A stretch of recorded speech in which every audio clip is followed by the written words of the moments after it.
अधिग्रहण करने के भी तौर तरीके होते हैं, नियम होता है। सारा हमारा संवैधानिक अधिकार इन्होंने धो पोंछ के हटा दिया है। आज लापुंग में भी गोलियां चली।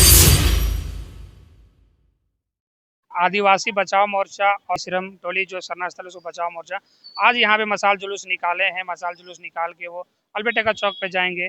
मैम आज वहाँ पे सिरम टोली सरना स्थल पे आशा लकड़ा जी पहुंची थी और निरीक्षण के लिए पहले भी आए थे।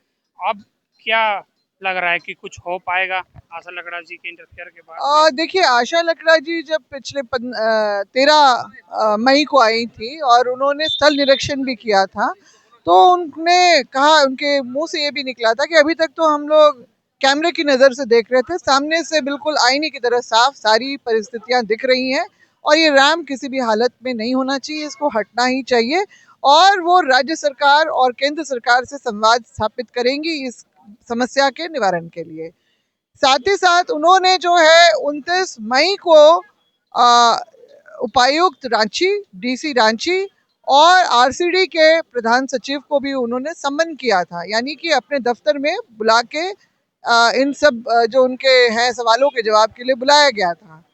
नहीं गए तो आज टीम वहां से नेशनल कमीशन फॉर एसटी की यहाँ पर आई और उन्होंने दोबारा से मुआयना किया, क्योंकि उस समय भी काम शुरू हो गया था और अब मतलब जिस चरण में है उसको देख के चीफ सेक्रेटरी से बात करने की बात थी, हुई ना हुई हम लोग को अभी तक जानकारी नहीं हुई है इसके बारे में, क्योंकि लगातार जो यहाँ की सरकार जवाब देने से भाग रही है। तो ये तो निश्चित रूप से हमारी आस्था पे जो सरना धर्मावलंबियों के ठेस पहुंचाने वाला काम हुआ ही है। ना सिर्फ सिरम टोली बल्कि मरांग बुरू जो संतालियों का जो सबसे पावन और पवित्र था स्थल, जो उनका तीर्थ स्थल हुआ करता था, उसको भी जिस तरह से जैनियों के कब्जे में जो दे दिया गया है, उससे बहुत नाराजगी है वहाँ पर। और लुगुबुरु, आपका देवड़ी दिरी और आपका जो सत्यामे में जिस तरह का जो अतिक्रमण हम लोग देख रहे हैं और जो सरकार के रवैये के चलते अब हम देख रहे हैं कि जगह जगह जो सरना स्थल पे भी जो है हमला हो रहा है। अभी लेटेस्ट जो है आपका बेड़ों के महादनी जो सरना स्थल में भी जो इस तरह की कार्रवाई हुई, बहुत ही चिंताजनक है। आज लापुंग में भी गोलियां चली हैं, पुलिस की गोली चलाई है और ये सारा कुछ जो हो रहा है एक माहौल बहुत ही जो है तनावपूर्ण और बहुत ही खराब, जो हम लोगों ने जिस तरह से विकास की तरफ की बनने की जो हमने कल्पना की थी वो धराशायी हो गई है, क्योंकि सरकार लगातार जो है जन विरोधी जो नीतियां अपना रही है और अपने रवैये के चलते जो हमारा जो आदिवासी सरकार जो समाज है अपने आप को असुरक्षित समझ रहा है। तो चरणबद्ध तरीके से हमारा आंदोलन तो जनवरी 2025 से चल ही रहा है, हम आगे भी इसको करते रहेंगे, क्योंकि अभी इस राज्य में 5वीं अनुसूची के राज्य में 24.5 साल बीत गए हैं, आज तक जो है पेसा कानून लागू नहीं हुआ है।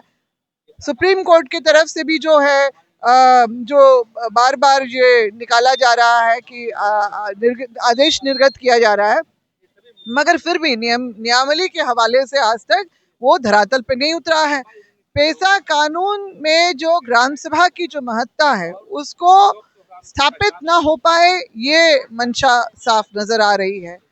और इसके अलावा धर्म कोड का भी मामला है हमारा, आदिवासियों का जो 7वें नंबर पे जो धर्म कोड हमारे जो ऐतिहासिक रूप से और हमारे संवैधानिक रूप से जो हमें प्राप्त था, उसको वर्तमान केंद्र सरकार ने, भाजपा की सरकार ने उसको 2020 से पहले हटा दिया। जो 2011 तक हमारे पास था आजादी के बाद से, वो उसको हटा दिया गया।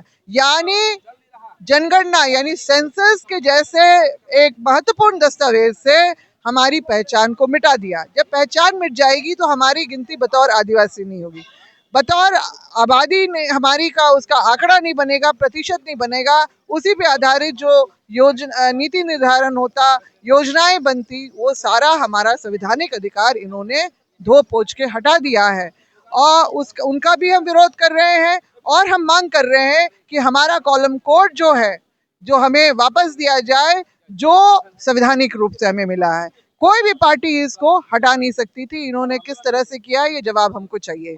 दूसरी बात कि अभी हाल में जो टीएससी की बैठक हुई थी, जो आदिवासी क्षेत्र के लिए जो कल्याणकारी नीतियां बनाने के लिए, जमीन संबंधी समस्याओं के निवारण के लिए किया जाता है, वहां से बड़ा दुर्भाग्यपूर्ण एक घोषणा मुख्यमंत्री द्वारा उनके द्वारा की जाती है कि आदिवासी गांवों में अंग्रेजी शराब के ठेके यानी लाइसेंसी दुकानें खुलेंगी। एक तरफ तो आज भी सरकारी स्कूलों में सरकारी शिक्षक की बहुत कमी है, पारा शिक्षकों के समायोजन से किसी तरह से जो है हमारे ग्रामीण क्षेत्र के प्रतिभाशाली बच्चे, होनहार बच्चों को उसी व्यवस्था में चलना पड़ता है। और जेपीएससी का तो क्या ही कहना, एग्जाम देते रहो और वो घोटाले में हमेशा ही हो जाता है। तो यानी हमारे जो छात्र हैं उनका तो इस तरह का है ही, और उसमें अंग्रेजी शराब की दुकान खोलने की जो बात करना, आज भी हमारा देश और हमारा राज्य कृषि प्रधान है। किसानों के विकास के लिए उनके उच्च तकनीक का फायदा किस तरह से लिए, इस तरह की बातों पे जो फोकस होना चाहिए उससे हट के जो शराब की बात जो है वो निश्चित रूप से बहुत दुर्भाग्यपूर्ण। एक चीज और जो अभी हाल में हुई है, 19 तारीख को रातों रात नगड़ी जो आपका गांव है कांके में, उसमें फेंसिंग का और तार वो सारा कुछ किया। अगले दिन बंदूक के साए में वहां पर भी फेंसिंग कर दी गई, ग्रामीणों के लाख विरोध करने के बाद। मैं बताना चाहूंगी कि नगरी एक शापित क्षेत्र हो गया है। वो इस तरह से कि 2008 में रिंग रोड में वहां की खेती की जमीन गई, फिर 2011-12 में फिर से जो है नेशनल लॉ यूनिवर्सिटी और आईएम के लिए भी अधिग्रहण की जानी थी। अब 2025 में जबरन बिना ग्राम सभा करवाए, बिना नोटिस सर्व करवाए, ये आगे भी हुआ है, इस बार भी हुआ है। जब अब पेशा कानून लागू होने की बात हो रही है, ऐसे समय में बिना ग्राम सभा करवाए, बिना नोटिस जारी किए गए, किस अधिकार से सरकार ने जो है ग्रामीणों की खेतों पे कब्जा किया है? मैम, जो जेएमएम के प्रवक्ता हैं सुप्रियो भट्टाचार्य, वो प्रेस कॉन्फ्रेंस करके बोले हैं कि आदिवासियों की जमीन सीएनटी एक्ट के होने के बावजूद विकास कार्यों के लिए लिया जा सकता है बिना परमिशन के। उनका कहना है कि विकास कार्यों के लिए सीएनटी एक्ट कानून के होने के बावजूद जमीन अधिग्रहण किया जा सकता है। नहीं, ऐसे नहीं किया जा सकता। मैंने वही कहा ना कि 2013 में ये कोई क्या जंगल राज है कि आप, और ये 5वीं अनुसूची का राज्य है। अगर उनको जानकारी नहीं है तो मैं बता देना चाहती हूँ कि झारखंड जो है 5वीं अनुसूची का राज्य है और इसके अलग नियम कायदे हैं, जिसमें ये स्पष्ट रूप से कहा गया है संविधान में कि 5वीं अनुसूची राज्य में गैर मंजूर जमीन के भी मालिक सरकार नहीं है। और सरकार ने जब इस तरह का काम किया है तो उन्होंने ना ग्राम सभा बुलाने की, एक तरफ तो बोलते हैं शराब के ठेके खोलने के लिए हम ग्राम सभा की अनुमति लेंगे, और लोगों की जो बची कुची जो उपजाऊ जमीन है उस पर कब्जा करने से पहले उनको ग्राम सभा करने का सूझा नहीं, उन्होंने नोटिस जारी नहीं किया। सब नियम कानून ताक में रख के किया है। अधिग्रहण करने के भी तौर तरीके होते हैं, नियम होता है उसका, और इस तरह की बातें करना स्पष्ट रूप से जो है जन विरोधी भावना और विचार धारा का जो है वो परिचायक है। हम यही कहना चाहेंगे, और इसीलिए लगातार आदिवासियों पे हमले हो रहा है। बेड़ों में वहाँ महादनी सरना स्थल पे हुआ, इतना हंगामा हो गया वहां पर।